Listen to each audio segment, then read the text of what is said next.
آپ کے ذہنوں میں اور سوشل میڈیا پہ سوال آتا ہوگا کہ جنگ کتنا عرصہ چلے گا. آئے ہم آپ کو بتاتے ہیں جنگ کتنا عرصہ چل سکتی ہے. دونوں ممالک کے درمیان موازنہ کرتے ہیں. آیا کیا اسرائیل خود اسلحہ بناتا ہے؟ نہیں، یورپ اور امریکہ سے لیتا ہے، بلکہ ایران اپنے میزائل ٹیکنالوجی میں خود کفیل ہے.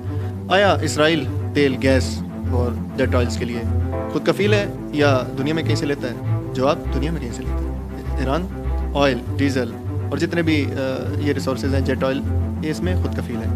آیا کیا اسٹریٹجک ڈیپتھ ہے؟ جواب اسرائیل کی بالکل نہیں. ایران جس کے ساتھ 2 سمندر لگتے ہیں، دنیا کا ایک بہت بڑا رقبہ رکھنے والا، بے تحاشا شہر، بے تحاشا رقبہ، بے تحاشا اس کے اندر وسائل. آیا کیا اسرائیل ایران کا مقابلہ کر سکتا ہے؟ جواب ایک حد تک کر سکتا ہے، لیکن اتنا نہیں کر سکتا جتنا بعض مفکرین نے کہا ہوا ہے کہ جی اسرائیل ایران کو کھا جائے گا یا بہت کچھ ہو جائے گا. ایسا کچھ نہیں ہو سکتا. کیوں؟ اسرائیل کے پاس چند ایک ٹیکنالوجیز ہیں.